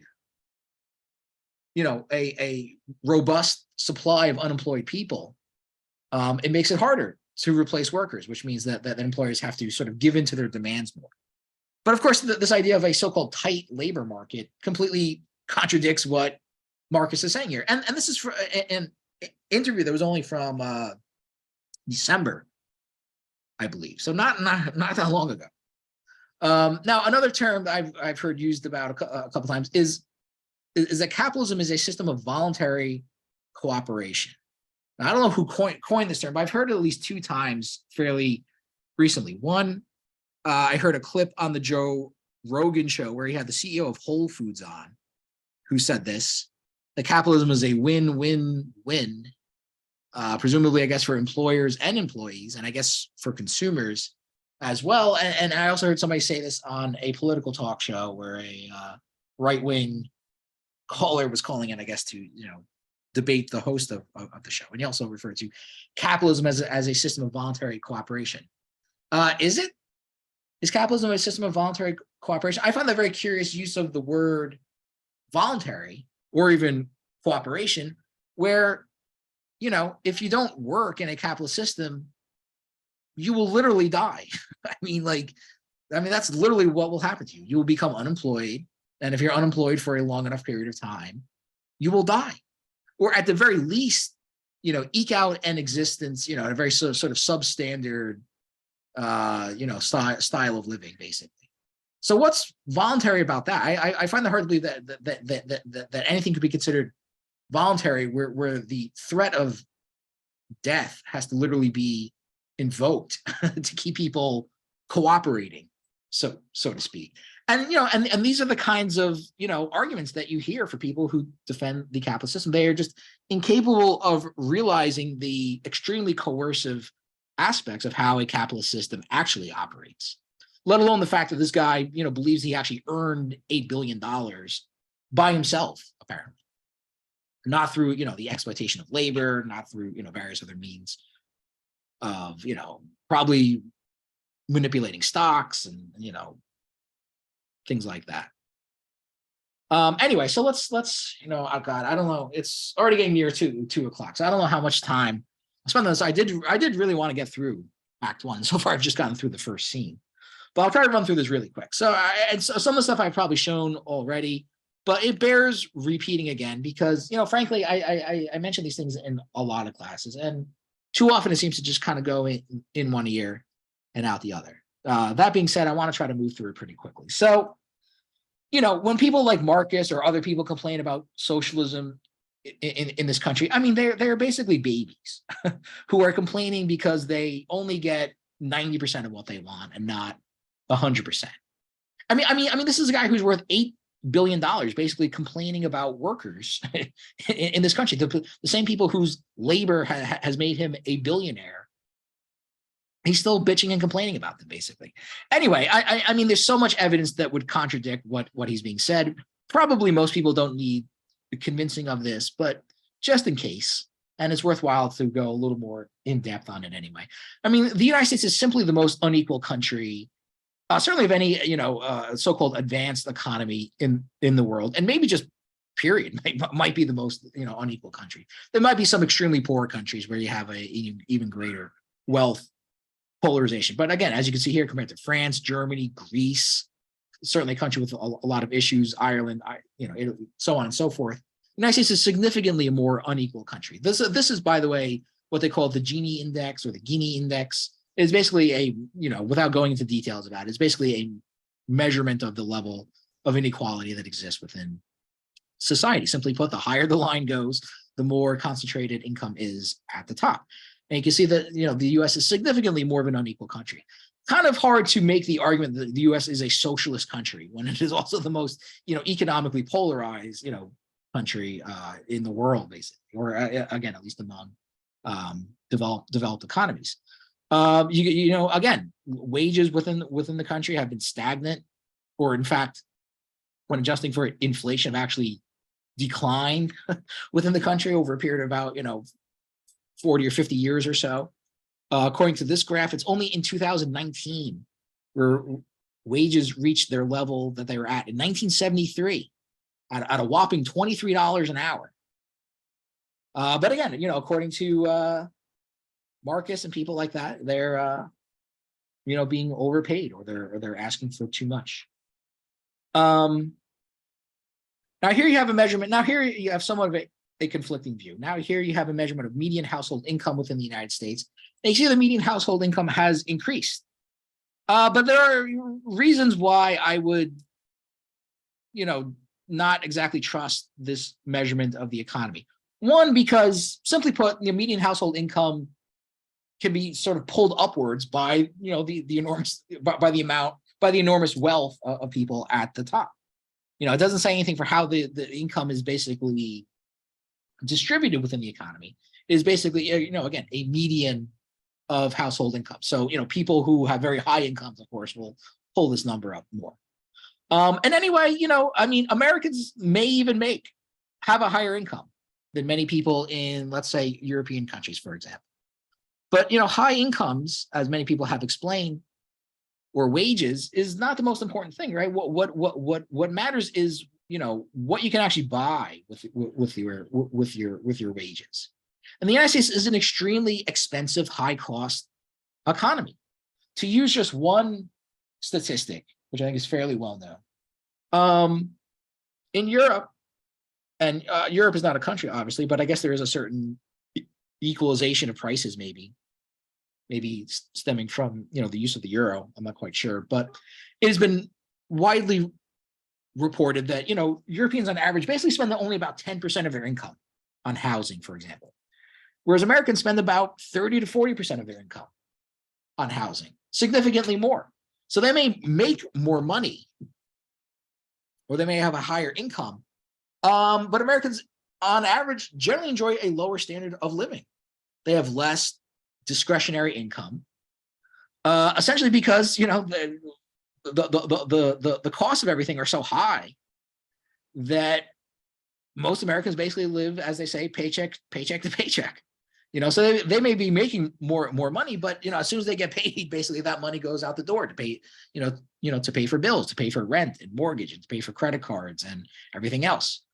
So just because they have a higher income doesn't necessarily mean that they have a higher standard of living. In fact, there are many indications of which the Americans actually have a lower standard of living, because again, everything is just basically, simply put, super expensive here, including healthcare, which of course is obviously something that most Europeans don't have to pay for, and even people in other parts of the world. Now, again, when you look at the enormous amount of debt that Americans are under, this is somewhat cut off, I can see at the bottom, but basically this is from 2003, basically up until 2019. And you can see the enormous escalation of debt. It was already high, by the way, in 2003. And you see, but a bit of a breakdown here. Obviously, the biggest source of debt is mortgage debt. As I just said, Americans spend a significant part of their income on mortgages. You can see the other sources of debt, student loan becoming more and more significant part of that as well. To break this down a little bit more, according to the New York Federal Reserve, household debt rises to $16.9 trillion. Credit cards pass pre-pandemic high. This is also from 2022, or from the fourth quarter of 2022. Total household debt rose by $394 billion, 2.4%, to $16.9 trillion in the fourth quarter of 2022, according to the latest quarterly report on household debt and credit. Credit card balances increased by $61 billion to reach $986 billion, surpassing the pre-pandemic high of $927 billion. Mortgage balances rose to $11.92 trillion, auto loan balances to $1.55 trillion, and student loan balances to $1.6 trillion. The share of current debt transitioning into delinquency increased for nearly all debt types. So, that would certainly, suggest that even though Americans have a higher income, they're significantly in debt, which again speaks to the fact that basically, America is just a very high cost economy. Now, on top of that, productivity growth has been slowing within the U.S. economy for quite a long time now. In fact, for decades, it increased a little bit during the 1980s, but this is mainly due towards, outsourcing, holding back wages and things like that. You saw a little bit of an increase in the 90s, basically due to technological changes that, sort of increase output and things like that and save, labor time. But basically, again, since the early 21st century, productivity steadily declining within the country. Certainly a significant factor. Now, productivity growth is oftentimes what is, the number one argument that people make who defend the capitalist system. They like to point to things like this: the enormous economic takeoff. Productivity growth is basically influenced by GDP growth. Productivity growth is essentially GDP, divided by labor hours, how much time people spend working on things. So you raise productivity growth by increasing output or by basically saving time on how long you work upon something. So they love to point to figures like this, but of course, by their own logic, and I realize I'm going through this fairly fast. I hope I'm not going through this too fast, but by their own logic, then, the capitalist system is in serious trouble. They love to point to the enormous growth in productivity because of capitalism. You have to wonder now how have we now reached an era where for about 50 years or so, you see very sluggish or not necessarily declining productivity, but certainly sluggish or slow productivity growth within the economy. Again, U.S. GDP significantly falling. This is obviously showing the enormous contraction of the economy because of COVID, and you can see also the 2008 crash. In 1946, by the way, after World War II, the U.S. tried to demilitarize the economy after the war, plunged the economy into a significant recession, as you can see, even worse than what you saw in 2020 and 2008. The lesson learned from that, quite clear, was that the American economy is dependent on military spending. And ever since then, the U.S. economy has been dependent on that. Even with that being the case, though, it has not stopped. You don't have to. Usually, when you look at graphs like this, you just sort of look at the long-term trend. You don't have to micro-analyze why one green column is higher or lower than in the previous year. But obviously, the long-term trend here is that the U.S. economy is slowing down. So productivity is slowing down in the economy. GDP is slowing down within the economy. Again, productivity being influenced by GDP growth. It seems then that these are long-term, long-standing problems within the capitalist economy. It can't simply be blamed on the workers, as people like Marcus does, and other people like that. Who again, I'm saying is like the modern day Coriolanus. I'm sure there are other examples of people that you could think of that are like that. These are problems within the capitalist system. Not just problems within the workers. So they're right. He's as he says, he's concerned about the economy, or he's concerned about capitalism. He's right to be concerned about it. But whether or not it can be blamed, I mean, to refer to people as being too fat, too lazy, too stupid. I mean, that even exceeds maybe in some ways what Coriolanus says, or at least it's as bad as anything he would say. I mean, he's threatening to stack bodies to kill the plebs and stack their bodies up. But it's certainly a similar level of contempt and disdain for the working class. So here you see, according to Marxist economists like Michael Roberts, again, a long-term decline in the rate of profit within a capitalist economy, which is basically what Marx said about this. Again, I realize there's not enough time to really go into this in more detail. I believe I've talked about some of these things before. But this would be, essentially Marx's diagnosis of what the essential problem within a capitalist economy is.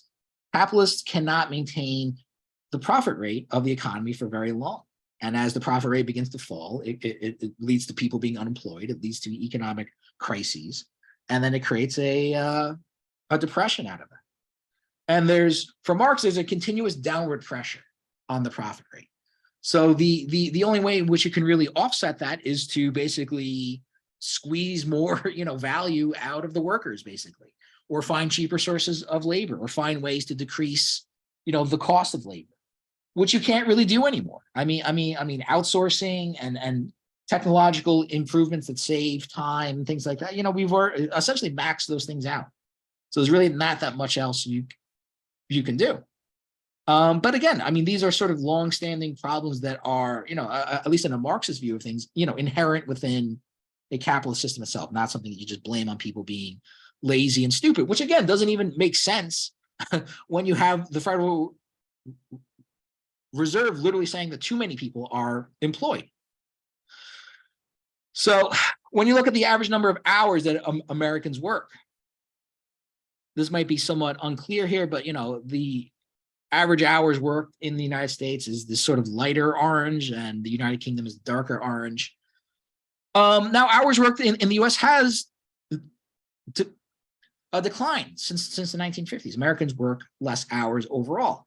But again, compared to other countries, the US is still solidly within the middle, if not on the higher end of things. In fact, there's only, a couple of countries shown here that actually work more hours than the US. That's in India and Russia, Brazil, United Kingdom, and especially in Germany, they work much less hours than even here within the United States. And you can see this reflected here as well. So for all this talk that people aren't working enough or working hard enough, I mean, according to this, the US still logs more hours a year than Japan, and significantly more than Germany. So, cultural stereotypes and generalizations aside, I don't recall too many people saying that, workers in Japan and Germany are lazy and fat and stupid and things like that. Japan's pretty close to the US, but, Germany's significantly lower. And when's the last time you heard people say that Germans are lazy? Again, stereotypes aside, generalizations aside. I mean, it's not something you hear people commonly say. Is this an issue of quantity or quality? I mean, do the number of hours that you work, do the quantity of hours matter as much as the quality of the time that you're working? I mean, Germany, last time I checked, is a fairly productive economy. And in fact, productivity, again, like I said, is in part determined by the amount of time people spend working. If you could reduce the amount of time that people spend working and increase output, then you actually have a more productive economy. So what I'm saying here, or suggesting at least, is that, maybe too much time is being spent.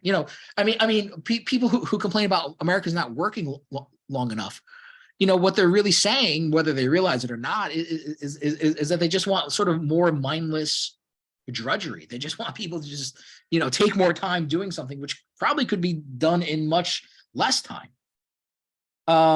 I've heard, I don't know how true this is, but I've heard reports when COVID first hit that the people who, were working from home all of a sudden realized that they could do their entire workday within like 2 to 3 hours. And that the rest of the day was just sort of, padding basically, or just sort of, padded out, or just sort of like, prolonging the workday, slowing things down, or just, doing bullshit basically, to make the boss happy, because the boss, insists that you sit there for 8 hours a day, even though they could probably do work just as efficiently in 2 to 3 hours.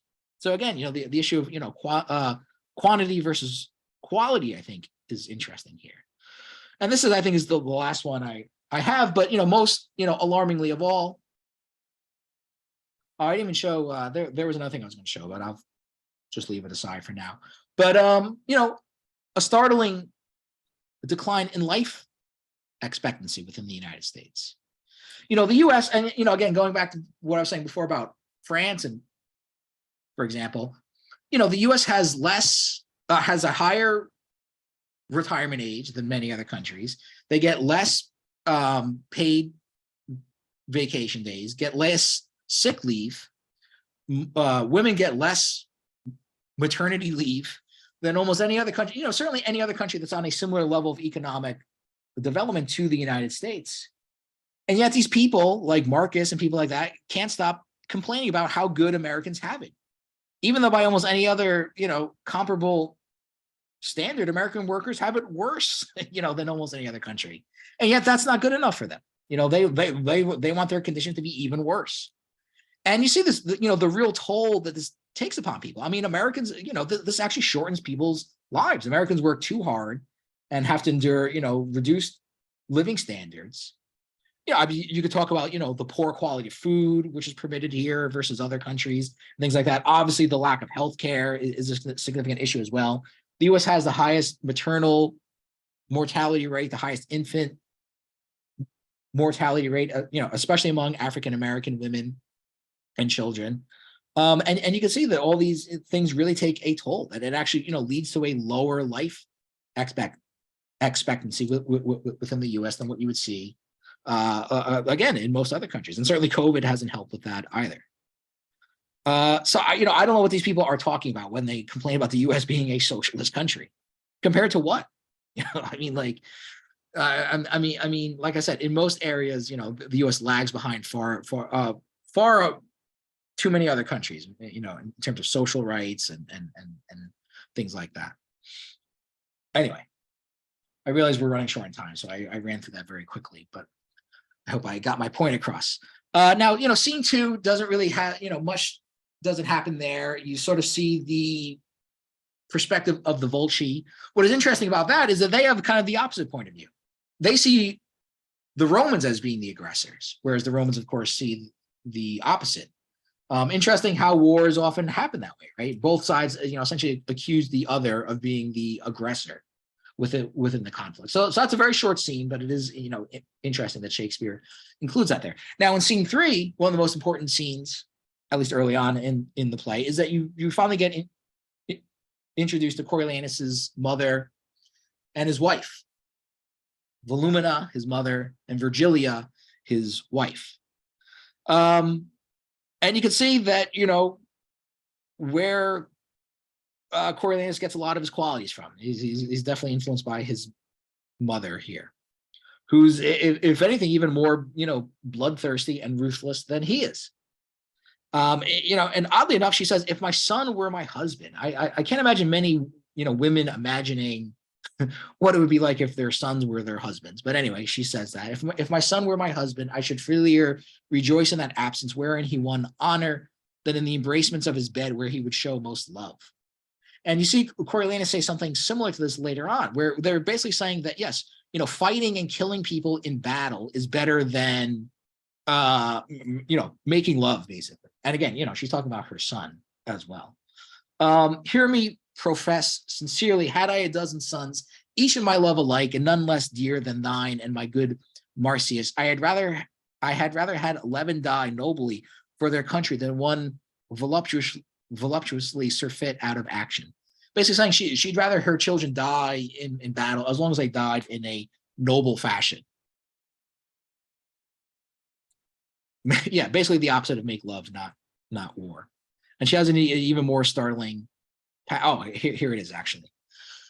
So, so I kind of skipped over what Virgilia says, but she's she's sort of like a pacifist, and she's maybe even a bit squeamish, you'd say. She's like, oh, not blood. I don't want to think about blood and things like that. And she obviously doesn't share Volumina's opinions. Anyway, she goes on to say, methinks I hear hither your husband's drum, see him pluck Aufidius down by the hair, as children from a bear, the Volsces shunning him, methinks I see him stamped thus and called thus. Come on, you cowards, you were got in fear, though you were born in Rome. His bloody brow with his mailed hand, then wiping forth he goes, like to a harvestman that's tasked to mow, or all, or lose his hire. Now, this is often considered to be one of Shakespeare's bloodiest plays, and that's saying something, because Shakespeare's plays are pretty violent. I mentioned the Ralph Fiennes version of Coriolanus earlier. I think often movie posters show him basically with his face covered in blood and things like that, and they're frequent references to that. And oftentimes you see or you read about Coriolanus being covered in blood after a battle and things like that, as you'll see later on in Act 1. Here she says, this is one of my favorite passages. She says, away you fool, again talking to his wife, who's, oh, blood, no, I don't want to think about that. Away you fool, it more becomes a man than gilt his trophy. The breast of Hecuba, when she did suckle Hector, looked not lovelier than Hector's forehead when it spit forth blood at Grecian sword contemning. Tell Valeria we are fit to bid her welcome. So this is, not to get all like essentialist here, but she hears a mother saying that she would rather see people, being killed in battle than, look upon a mother, breastfeeding her child. And she's like, yeah, breastfeeding's nice and all, but you know what's really cool? Watching, Hector's, head get split open, basically. Watching blood ooze out of Hector's head. that's way more fun than looking at, like a mother, suckling her child or something like that, which kind of, I think, gives you a sense of, her kind of maternal instincts here. Again, not to be very essentialist or anything like that. And that's essentially, I would say the highlight of the scene. I mean, Valeria comes in, they exchange some things. She seems to be more or less on the same page with Volumina, Virgilia, again, his wife, definitely at a step with these other older women. In scene 4, okay, so I'm making pretty good time here because the rest of the stuff is pretty short. So scene 4, the battle actually ensues against the Volsci. Now, I wonder how this actually would have looked in Shakespeare's day. And here maybe is where, a very elaborate theatrical production or even a movie adaptation could probably do better justice to these kinds of action scenes than just reading about it. And again, of course, we could read Shakespeare and get a lot out of it, but these things were obviously meant to be, performed on stage as well. So I'm very curious to see or imagine at least how this would have played out, how these battle scenes would have played out in Shakespeare's day. But anyway, I mean that's what you get. You read about it essentially. You see like a slight hint of camaraderie between Marcius and Lardius, one of the other commanders. They're kind of making bets about their horse and things like, oh, if I lose this bet, I'll give you my horse and things like that. The Romans are beat back to their trenches in the first sort of assault against the Volsci in the city of Corioli or Corioli. I have to make up my mind how I want to say that. And of course, Coriolanus does not take that well. When the plebs retreat, all the contagion of the South light on you, you shames of Rome, you heard of boils and plagues, plaster you o'er that you may be aboard, farther than seen, and one of infect another. But the language here, like I said, is known for being very harsh and abrasive, and it's not just what Coriolanus is saying, but even like literally like the sounds of the words have this kind of guttural, harsh quality to them, and that doesn't take away from the beauty of the language. I mean one of the great things about reading Shakespeare is how well it just flows. I mean granted this is somewhat of a more modern translation, but it's fairly close, I guess, to the original text. It's very easy to read. I mean, people often complain about how hard it is to read Shakespeare. I mean, again, depending on the translation that you get, it could be easier or harder, but reading it out loud is very easy. And I'm saying that as a person, quite frankly, I have a little bit of a speech impediment. I tend to stutter over my words, but even I find it fairly easy to read this stuff out. Farther than seen, and one infect another, against the wind a mile. You souls of geese that bear the shapes of men, how have you run from slaves that apes would beat? Pluto and hell, all hurt behind, backs red and faces pale, with flight and agued fear, mend and charge home, or by the fires of heaven I'll leave the foe, and make my wars on you. Look to, come on, if you stand fast, we'll beat them to their wives, as they us to our trenches. Follow me. So basically saying, look, just like they beat us back, if we, if you follow me, we'll be basically raping their wives in no time. I assume that's what he's saying, although he partakes very little in that. But of course, that's what would happen during these conflicts. They don't call it rape and pillaging for nothing. And that is what would often happen when these armies would be victorious. I feel like there's something else I want to say about that. I guess, yeah, just again, how easy it is to read, how well it flows. Do you ever hear of the actress Lauren Bacall? She's an old-timey actress from the 1940s. She was actually married to Humphrey Bogart. Maybe not, but she was known for having a very kind of deep and sultry voice, I guess, or whatever you want to call it. But apparently, when she started out being an actress, she had a very kind of high-pitched voice. So what I read is that the way she would, with her voice coaches, I guess, would work on it, whether they would read out, and apparently she would like scream out Shakespeare passages for like hours a day, every day, to kind of get her voice at the right tone or pitch or something like that. So interesting advice, I guess, if you want to work on your voice, try screaming out Shakespeare a couple of hours every day, I guess. Scene 5, we're now inside the city. The soldiers are looting the city. Marcius has contempt for them, of course. He wants to continue the battle. So again, and I could see fascists being really gravitating towards something like this, right? He's a pure warrior, right? He's not interested in looting and plundering or anything like that. He just wants to fight, just for the sheer honor of it, or whatever. Sir, praise me not. My work hath yet not warmed me. Fare you, meaning, I'm just getting warmed up, basically. Fare you well. The blood I drop is rather physical than dangerous to me. To Aufidius thus I will appear and fight. So he's covered in blood. That's mentioned. I kind of skipped over that, but he goes. Well, actually, yeah. I skipped over a big part. So he goes into the city by himself. The gates open. He goes into the city. The gate. The soldiers are like, we're not going in there. The gates close behind him. They think that he's dead, and then somehow he emerges alive. He's wounded, so he's covered in blood. Although it's also indicated elsewhere, he's also covered in the blood of other people as well. And this is his sort of big, triumphant moment. He almost apparently almost single-handedly, sort of like fights his way into the city. The gates close behind him. He gets the gates open again and leads the rest of the Romans in there.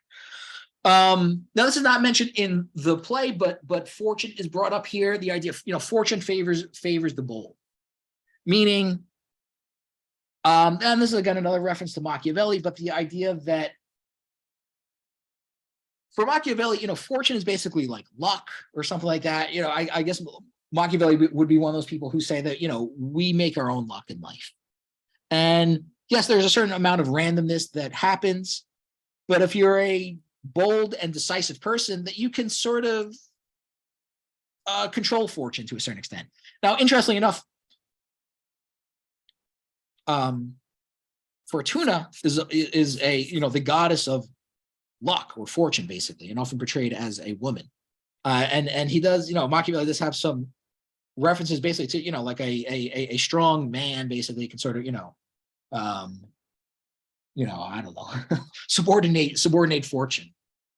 You can, draw the inferences from that of what he means by that. But there is a line, where I think it's Lardius says, fortune fall deep in love with thee and her great charm. Basically wishing Marcius or Coriolanus good luck since he wants to continue fighting.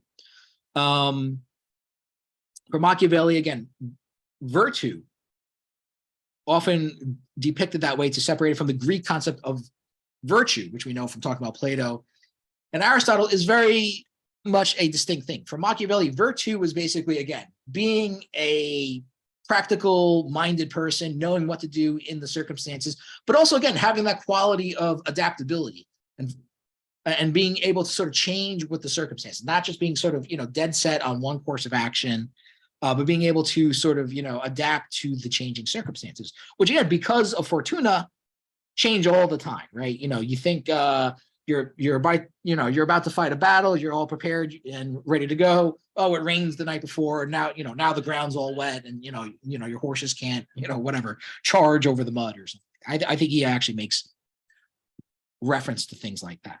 But those are the kind of random things that could happen. That could drastically alter the outcome of a battle. In scene 6, Marcius meets with Cominius, who's sort of the commander-in-chief of the entire army. He's sort of on a different part of the field of battle. He's actually squaring off with Aufidius, who was not actually in the city. Now this is an interesting phrase from Marcius, or again, Coriolanus here. He says, "Oh, let me clip ye in arms as sound as when I wooed, in heart as merry as when our nuptial day was done, and tapers burn to bedward." Now I imagine he's talking about his wife, and again, basically saying that he'd rather fight than make love, basically, which again is a parallel to what his mother says earlier in the play, which I mentioned or read out. But he's saying this to Cominius. It's almost like he's saying it to him, like almost as if they're married or something like that, which I don't know if there's some sort of deeper meaning to that, but that's just the impression I had when I read it.